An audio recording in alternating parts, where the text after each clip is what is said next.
Sir, good morning. Good morning, sir. Good morning all of you.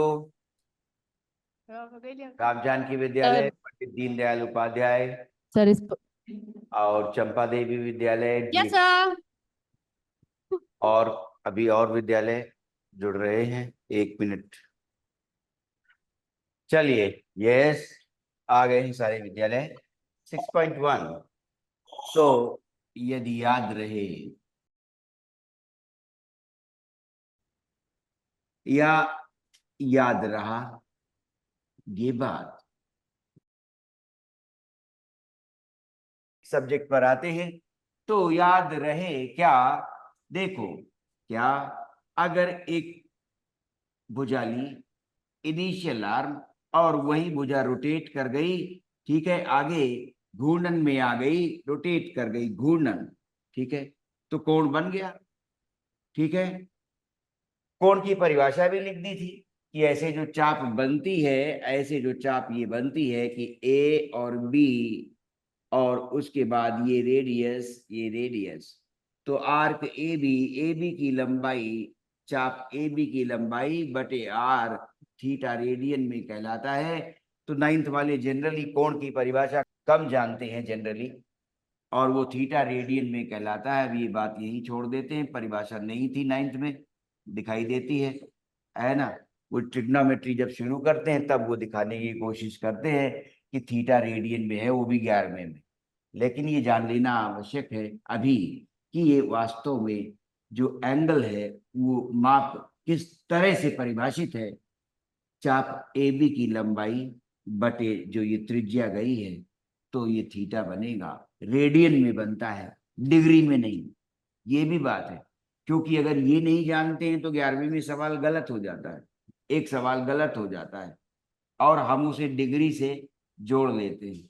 उत्तर सही होता है नीचे की ओर, लास्ट में उत्तर सही होता है, लेकिन बीच में जो लिखा है वो गलत होता है। क्यों? वो रेडियन से नहीं लिखा गया। आइए, कोण। अब कई बार ऐसा होता है कि ये भुजा जो रोटेट कर रही थी ऐसे, तो इसलिए फिर शुरू करना पड़ा क्योंकि आप असहज थे और इसके लिए एक व्याख्यान लाना पड़ा। ठीक है, कि स्मृति का प्रभाव कक्षा को सुखकर बनाता है। ठीक है, तो आगे आइए। अब ऐसे आए तो पता चला कि एक उभयनिष्ठ भुजा है और एक भुजा और आ गई, एक भुजा और आ गई और ये बीच वाली उभयनिष्ठ है। और अब इनमें खास बात क्या है, फिर से देखो, ये वर्टेक्स है, ये वर्टेक्स ए बी और सी। वर्टेक्स माने शीर्ष, हिंदी में आप इसे शीर्ष कहते हो। ठीक है, ऐसे, ठीक है, शीर्ष कहते हो। ठीक है, अच्छा, अब आपने क्या देखा कि दोनों ही कोणों का शीर्ष कॉमन है, दोनों ही कोणों का शीर्ष कॉमन है। ठीक है, दोनों ही कोणों का शीर्ष कॉमन है, तो फिर ऐसे में ये आसन्न कोण कहलाते हैं। हिंदी थोड़ी कठिन पड़ जाती है। अब आसन्न वास्तव में बोलचाल की भाषा में इस्तेमाल नहीं होता, इसलिए दिक्कत होती है। आसन्न कोण कहलाते हैं। और अब धीरे से अभी आगे बढ़ते हैं, प्रश्नावली फिर शुरू करते हैं। आसन्न कोण माने अंग्रेजी का एडजेसेंट, जैसे आप एडजेसेंटली, ठीक है, रोज और कॉलम्स में बैठे रहते हैं। ठीक है, एडजेसेंट एंगल्स, ठीक है, अंग्रेजी वाला एडजेसेंट एंगल्स। जो आपको इजी लगे वही बोलिए और उसे ही समझिए। आसन्न कोण, एडजेसेंट एंगल्स। अब कई बार क्या होता है कि जो ओसी थी, ठीक है, और हिंदी का प्रयोग वहां पर गलत जैसा लगता है। उभयनिष्ठ की जगह लिखते हैं कि अब ये उभयनिष्ठ वाली जो अउभयनिष्ठ थी, है ना, विलोम बनाने के लिए जो ये इस्तेमाल हुआ है अउभयनिष्ठ। ठीक है, तो अंग्रेजी तो फॉलो कर ले जाती है कि ऐसा वावल का प्रयोग होता है, लेकिन हिंदी लगता है फॉलो नहीं करती कभी कभी और गलत लिख जाते हैं। अउभयनिष्ठ, अउभयनिष्ठ न बोला जाए न लिखा जाए। ठीक है, अनकॉमन आर्म जो आई है, ठीक है, देखो कॉमन में अनकॉमन लगा है। ठीक है, तो ये आया अब यहां पर। ठीक है, अब ये रोटेट करते हुए अगर विपरीत दिशा में आ गई अगर विपरीत दिशा में आ गई तो फिर ये रैखिक युग्म बन जाता है, रैखिक युग्म बन जाता है। ठीक है, रैखिक युग्म। ठीक है, कोण का रैखिक युग्म, क्योंकि अब रेखा बन गई ना, ए ओ बी सी और डी, ए ओ डी रेखा बन गई। ठीक है, तो रैखिक युग्म बन रहा है ए ओ डी वाला रेखा के रूप में। ठीक है, और उसे ए डी कहें। ठीक है, 3 से एंगल लिखा जाता है, तो रेखा का रूप ले रही है। ठीक है, एंगल ए ओ डी बन रहा है। ठीक है, ये बात आई। अब प्रश्न उठा कि फिर से एक बात परिभाषित कर लें कि रेखा बनी हुई है और उस पर एक किरण आती है। रेखा बनी हुई है, उस पर एक किरण आती है, ए ओ बी, और ओ पर एक किरण है। तो ये जो युग्म बनता है रैखिक युग्म है। और रैखिक युग्म रेखा पर आपने डिफाइन किया था क्या, कि जब ये वाली इनिशियल प्रारंभिक रेखा अपनी विपरीत दिशा लेती है, ठीक है, ए और बी, तब ऋजुकोण बनता है। तो रेखा पर ऋजुकोण बनता था। ऋजुकोण 290 बने हैं। जब लंब आई थी तो समकोण बना था, ये समकोण बना और फिर ऋजुकोण बना। तो रेखा पर ऋजुकोण बना और ऋजुकोण 180 पर है। रेखा पर ऋजुकोण बना और ऋजुकोण कितना है, 180। ठीक है, तो ऋजुकोण जो बना वो 180 है। तो यहाँ पर जो दो आसन्न कोण आए हैं, ठीक है, उन आसन्न कोणों को अगर लेंगे, दो आसन्न कोण हैं और रैखिक युग्म बना रहे हैं, रेखा पर ऋजुकोण बनता हुआ परिभाषित है। इसलिए क्या किया जाता है कि ऐसे में ये लीनियर पेयर रैखिक युग्म ऋजुकोण 180 था। ठीक है, ऋजुकोण 180 डिग्री। तो रैखिक युग्म जो बनता है वो 180 डिग्री का है। ठीक है, रैखिक युग्म 180 डिग्री का। ठीक है, लीनियर पेयर, तो लीनियर पेयर जैसे ही बनेगा तो लीनियर पेयर पर ये दर्शन हो चित्र की क्या, कि रेखा पर एक किरण, फिर जो दो आसन्न कोण आएंगे वो रैखिक युग्म बनाएंगे और रैखिक युग्म में रेखा सन्निहित है और रेखा पर ऋजुकोण बनकर तैयार हो जाता है। ऋजुकोण 180 डिग्री से परिभाषित है रैखिक युग्म।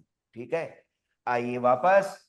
तो 180 डिग्री ऋजुकोण बनता है, रैखिक युग्म रेखा पर बनता है, रैखिक युग्म पर बनने वाले आसन्न कोण 180 डिग्री बना लेते हैं। कारण यही है कि रेखा पर ऋजुकोण परिभाषित है 180 डिग्री। ठीक, आइए वापस चलते हैं। अब इसके बाद एक बात और जान लें, आइए। ठीक है, दो रेखाएं प्रतिच्छेद कर गई, तो ऐसे वाले कोण ए और बी ये वर्टिकली अपोजिट एंगल्स कहलाते हैं। क्या कहलाते हैं, वर्टिकली अपोजिट एंगल्स। तो वर्टिकली अपोजिट अभिमुख होता है, अपोजिट एक के सामने जो दूसरा पड़ता है, अपोजिट। ठीक है, नेक्स्ट डोर नेबर। ठीक है, अपोजिट नेबर, सामने वाले, अपोजिट। ठीक है, ये बगल वाले पड़ोसियों को अपोजिट थोड़ी कहते हो, सामने वाले पड़ोसी को अपोजिट कहते हो। तो वर्टिकली अपोजिट एंगल्स माने शीर्षाभिमुख कोण, क्या कहते हो, शीर्षाभिमुख कोण कहते हो। अब ठीक है, जो हिंदी अंग्रेजी में से जो भी अच्छा लगे, ठीक है, वो याद कर लीजिए और याद रहे। जो भी बोलने में सहज हो उससे स्मृति बढ़ेगी। कई बार ये जो टेक्स्ट पर में हिंदी लिखी गई है ये भी विस्मृति में सहयोगी है। ये सरल हिंदी तो छोड़िए, ये वास्तव में सही ट्रांसलेशन कर नहीं पाई है विषय का, इसलिए भी दिक्कतें रह जाती हैं विज्ञान को पढ़ने में।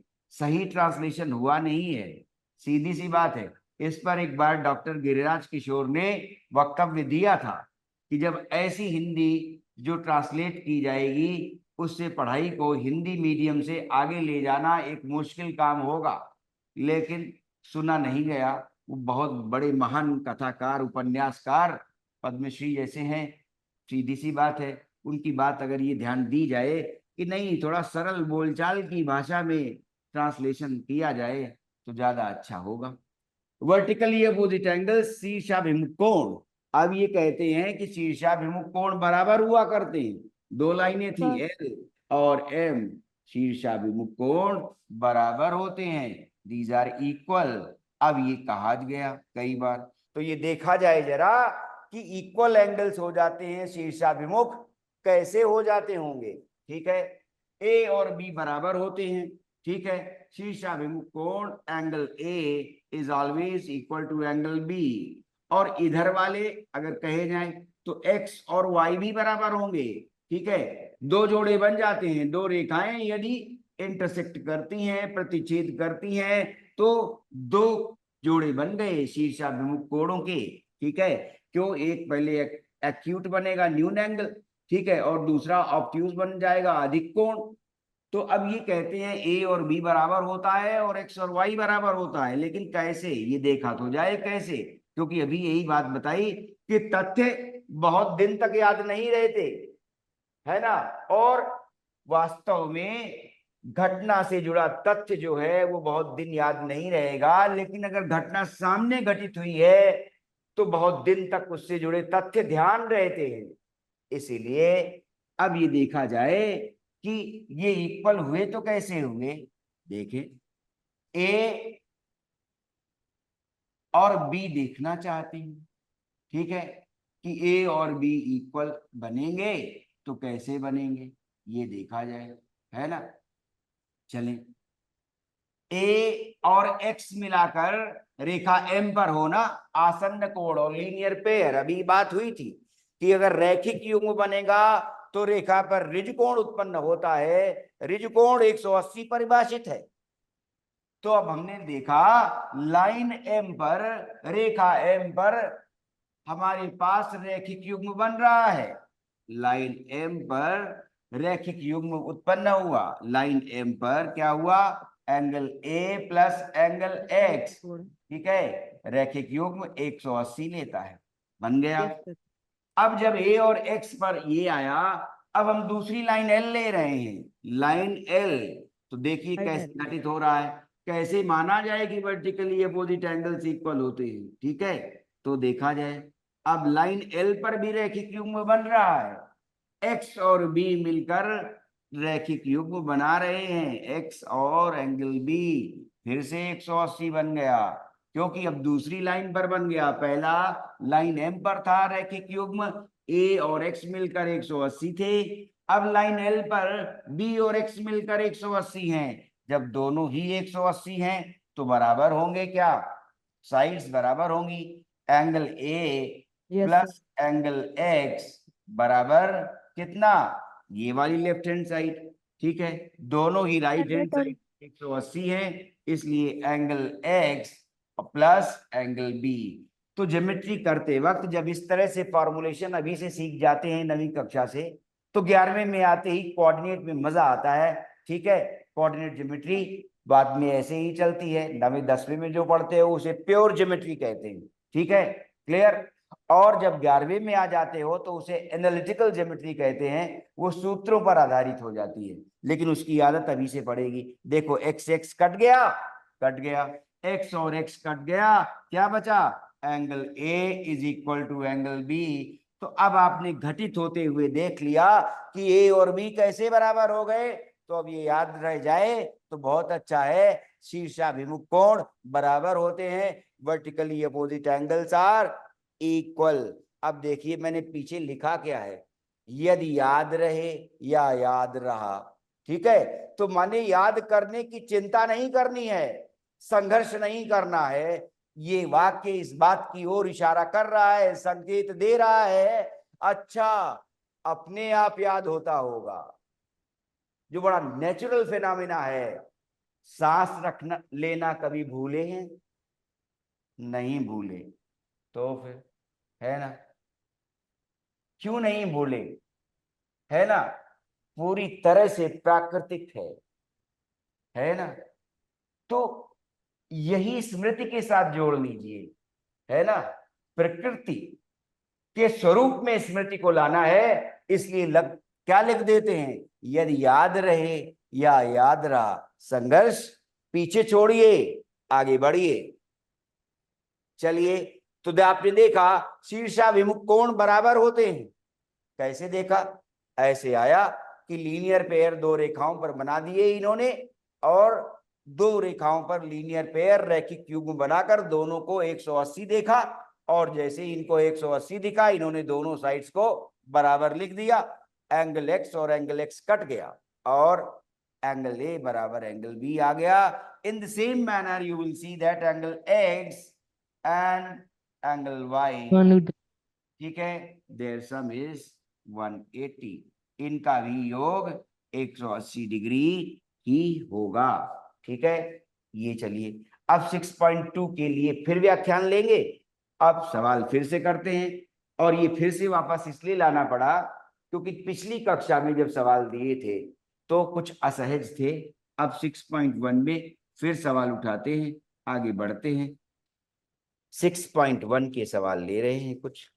अब बताइए, आप अपने मन से 1 से लेकर 6 तक जो सवाल न किया हो, कोई सवाल किया हुआ दोहराना चाहते हो कि ये फिर से बता दीजिए। हमने शायद 3 सवाल उठाए हैं अब तक या 4, लेकिन 3 तो पक्का है हम सवाल उठा चुके हैं। 3 बचे होंगे, उनमें से या जो 3 बता चुके हैं उनमें से आप कोई भी सवाल का जिक्र करिए, मैं बताऊंगा, फिर से समझाऊंगा। आइए, चलिए बोलिए, कौन सा सवाल चाहते हैं, बताइए, सर बोलो। सर चौथा नंबर 6.1 का। 6.1 का, शाबाश, वेरी गुड। चौथा सवाल आपने पूछा सर तुरंत। आकृति 6.16 में यदि x प्लस वाई बराबर w प्लस जेड है तो हाँ, सिद्ध कीजिए कि AOB एक रेखा है। अभी बताते हैं। हाँ, तो 6.1 का 4th प्रॉब्लम ले रहे हैं। हाँ, आकृति 6.16 में यदि x प्लस वाई बराबर w plus Z, X plus Y angles, कई बार एंगल के चिन्ह के साथ लिखते हैं, कई बार बिना चिन्ह के लिखते हैं, दोनों प्रचलित हैं, ठीक है। तो ये बहस नहीं होनी चाहिए पढ़ाने वालों के द्वारा कि आपने एंगल का निशान नहीं लगाया, ठीक है। X plus Y is W plus Z, ठीक है। ओके, आइए, दिस हैज बीन गिवन, तो सिद्ध कीजिए कि ए ओ बी एक रेखा है, ठीक है। तो सिद्ध कीजिए, टू प्रूव, ठीक है, to prove A O B एक रेखा है। तो ए ओ बी एक रेखा है, इज अ लाइन, मतलब साफ बात आई, ठीक है। एक रेखा, तो एक रेखा है माने लाइन आई, और जब लाइन आई तो माने लीनियर पेयर बन गया। माने क्या है इम्प्लीकेशन? लीनियर पेयर बनना चाहिए एंगल्स का, लीनियर पेयर ऑफ, ठीक है, the yes sir. Angles, linear pair of the angles. अब एंगल्स का लीनियर पेयर बनना है तो मतलब क्या हुआ? सम क्या निकलना चाहिए, ठीक है। ए ओ बी पर जो दो आसन्न कोण मिलेंगे, ठीक है, सम हो, ठीक है, या yes sir. Angle A O B कितना निकलना चाहिए, सम, और simply angle A O B should be 180 degree, 180 degree मिलना चाहिए, तो रेखा मान्य हो जाएगी, ठीक है। यस आगे, सर। अब चित्र देख लें, तो अश्विनी कुमार सर की बात बार बार कहते हैं, आईआईटी प्रोफेसर थे, उनकी बात में ये जिक्र बार बार होता था पढ़ाने में, क्या कि नहीं, कोऑर्डिनेट या ज्योमेट्री जब आप करें, कोऑर्डिनेट ज्योमेट्री, ठीक है, तो चित्र बनाते हुए बिना चित्र के नहीं करिए, ठीक है। किताब में बना जरूर रहता है, तो किताब में भी आप कई बार चिन्ह निशान लगाने लग जाते हैं, कोई बात नहीं, ठीक है, लेकिन चित्र बनाकर अगर सवाल करते हैं तो विश्लेषण में सहयोग मिलता है, ठीक है। सर आई, हाँ, तो अब देख लीजिए जरा, पहले एक रेखा, और उस रेखा पर दो किरणें आई हैं। पहले एक रेखा साफ नजर आ रही है, और वो रेखा है ए बी, OB। ध्यान से समझिएगा, जल्दबाजी नहीं, ठीक है। अब उसके बाद ओ और सी, ए और बी, तो ओ बिंदु आया, और ओ बिंदु पर, ठीक है, कितना हुआ, ओ सी आया, ओ सी एक किरण आई ओ बिंदु पर, ओ सी, और उसके बाद डी। डी पर भी एक किरण गई है, ऐसे डी पर आई है किरण, डी पर किरण है और ओ सर, बिंदु है। अब आइए, उन्होंने जो नाम दिए हैं एक्स, ठीक है, X Y Y Z and W, W, X X Y Z Y and Z and W. W. अब प्रश्न उठता है, चित्र बन गया। अब होता यही है कि जो अश्विनी कुमार सर कहते थे क्या या कहते हैं, ठीक, ये मानिए क्लियर, क्योंकि मुझे अब थे कहने में खराब लगता है, ठीक है, इसलिए मैं है ही कहता हूं, कहते हैं, ठीक है, एक्स प्लस वाई, क्योंकि उनसे इतना ज्यादा लगाव है कि कहते हैं। तो X plus Y is W plus Z, चित्र बन गया। अब देखो, जो इंफॉर्मेशन गिवन थी, चित्र से फायदा ये है कि अब किताब की ओर बार बार डिस्ट्रैक्ट नहीं होना पड़ेगा, अपनी कॉपी के पन्ने पर हो, ठीक है। तो एक्स प्लस वाई ये आया। अब एक्स प्लस वाई बराबर क्या आ रहा है, W W plus plus Z, Z. ये दिया गया है, और ए W ओ plus भी X. यहां पर आ रही है। तो देखा जाए भाई कि एक्स प्लस वाई ये आया, ठीक है, Yes, sir. और W प्लस जेड। तो फायदा क्या होगा, क्या, अगर हम ए बी पर हम देख रहे हैं किरण ओसी है और अब ये रैखिक युग्म बन रहा है, तो एक्स प्लस वाई क्या होगा, W plus X plus Y जो आया वो 180 है। देखो इससे क्या फायदा मिल रहा है, यस सर। तो इससे एओबी 180. को तो तुरंत कह सकते हैं कि BOC and AOC is forming a linear pair. That is why we can easily say that angle AOB is 180 degree. So AOB is a line. ठीक है, ये लाइन हुई, इसी बात से बात बन गई, ठीक है। अगर हम W और Z देखें तो यस क्या सर। हुआ कि सवाल थोड़ा असहज अंदाज में आ रहा है। W और Z भी तो लीनियर पेयर बना रहे हैं, दोनों ही लीनियर पेयर बना रहे हैं, रैखिक युग्म बना रहे हैं, तो अपने आप बात आ रही है। क्यों, रैखिक युग्म जब इन्होंने किताब में डिफाइन किया तब साफ इन्होंने कहा कि एक रेखा। अब प्रश्न उठा कि ये कहेंगे कि आप सब गलत बोल रहे हो, क्यों, वो ये कह देंगे, साफ बच निकलेंगे, कहेंगे एओ भी हमने कहाँ कहा है कि रेखा है, हमने तो कहा है ये प्रूफ करिए, ठीक है। Yes sir. तो अब ये देखना पड़ेगा, तो रैखिक युग्म कैसे आया, तो आइए रैखिक युग्म,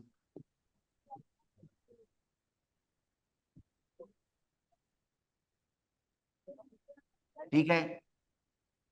अब इसमें ए बी पहले ही एक रेखा मान ली गई और प्रॉब्लम में फिर से पढ़ लिया जाए कि ये लिखा नहीं है कहीं पर पहले से कि ये रेखा बनेगी, ठीक है। अब फिर क्या बात बनेगी, ठीक है, ये भी देखना है। अगर वर्टिकली अपोजिट एंगल्स मान लिए तो फिर बात कैसे बनेगी, ये देखा।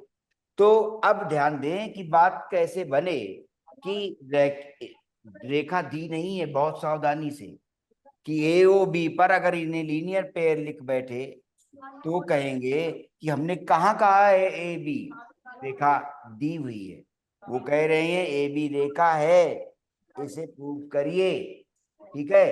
तो फिर अब ये और आसान यस सर। बता दे रहे हैं, देखा ना विश्लेषण, खूब अच्छी तरह समझ गए ना। अपने मित्रों से क्या बात करोगे कि देखो भाई, अगर हम इसमें रैखिक युग्म पहले से बना लें कि एक्स और वाई रैखिक युग्म है, डब्ल्यू और जेड रैखिक युग्म है, तो कहाँ रेखा दी नहीं है, उन्होंने कहाँ कहा कि एक रेखा ए बी पर किरण ओसी है, किरण ओडी है, ये कहाँ कहा ही नहीं। अब सुनिए ध्यान से क्या हो रहा है, आइए, कोण डिफाइन किए गए थे, तब फिर से बात आई समकोण 90, 180 ऋजु कोण, और जब वापस आए थे तो प्रतिवर्ती कोण जो कंसिडर किए गए थे उसका ध्यान करिए, ठीक है। तो वो 360 माइनस, तो पूरा यहां से अगर हम कंसिडर कर रहे हैं कि एक्स प्लस वाई, देखिए क्या है, plus Y plus W plus Z, पूरा चक्र पूरा हो गया, चक्र पूरा हो गया। तो ये कितना हो गया? 360। 360 डिग्री हो गए। अब आसानी से W प्लस जेड को क्या लिख लें? W प्लस जेड को दिया हुआ है x प्लस वाई लिख लीजिए। W प्लस जेड को x प्लस वाई लिख लीजिए। ठीक है, तो कोणों के युग्म पर नहीं जा सके। क्यों? ये दिया हुआ नहीं था कि रेखा ए बी पर ओसी किरण है, ओडी किरण है, ये दिया नहीं था। इसलिए सामान्य परिभाषा कोण की लेनी पड़ी कि पूरा चक्र हो गया है, x plus Y plus W plus Z वृत्त खिंच गया है, 360 डिग्री बनेगा। और w प्लस जेड ये दिया है, x प्लस वाई है, तो अब ये 360 अब क्या हुआ? 2 बार आ गए x और y, so twice of x plus Y is 360 degree. अब क्या आ गया? x प्लस वाई बराबर 180 डिग्री। जो सोच रहे थे, जो ढूंढ रहे थे, वो मिल गया। x प्लस वाई 180 डिग्री बना रहे हैं। और क्या हो गया? x और y दो आसन्न कोण हैं। x और y दो आसन्न कोण हैं। क्यों? शीर्ष O कॉमन है। ठीक है, x और y आसन्न कोण है। These are adjacent angles with common arm OC। ठीक है, उनके पास एक उभय भुजा है OC। ठीक है, और x और y एडजेसेंट एंगल्स हैं। ठीक है, तो लीनियर पेयर बन गया। एडजेसेंट एंगल्स हैं, 180 आ गया, माने लीनियर पेयर बन गया। और उसका इम्प्लीकेशन क्या हो गया? उसका इम्प्लीकेशन हो गया कि x प्लस वाई क्या बन रहा है? Angle AOB। ठीक है, एंगल AOB बन गया और वो हो गया 180 डिग्री। जब AOB 180 डिग्री हो गया तो फिर AOB लाइन बन गई। ठीक है, AOB हो गया, लाइन बन गई। ठीक है, अब एंगल का चिन्ह हटा देंगे और लिखेंगे AOB इज अ लाइन। ठीक है, AOB एक रेखा है, इज अ लाइन। ठीक है, देखिए तो सरल बात काम आ गई है ना।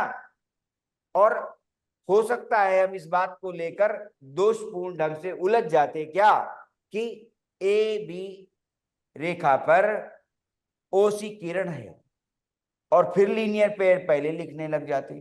तो पहले लीनियर पेयर नहीं लिख सकते, हमें AB को लाइन बनाना है, दिखाना है कि AB लाइन कैसे बनी। तो ये अर्थ नहीं ले सकते सवाल से कि AB पर OC किरण है तो x और y लीनियर पेयर बना रहे हैं, इसलिए 180 डिग्री बना तो लाइन रहे। पहले ही मान बैठे कि लाइन AB है, वो नहीं मान सकते, गलत है। x y z and w चक्र पूर्ण हो गया, 360 डिग्री है। ये दिया हुआ था x प्लस वाई बराबर w प्लस जेड, लिख लिया वही x plus Y. x plus Y 180 degree आ गया, लीनियर पेयर बना 180 डिग्री। x प्लस वाई क्या है? AOB और 180, जब 180 बन गया तो AOB लाइन बन गई। ठीक है, बोलो समझ में आ गया? Yes sir. अच्छा ठीक है, समय हो गया। 6.2 नेक्स्ट टर्न पर शुरू करेंगे, तब तक विश्राम। ओके, शुभकामनाएं।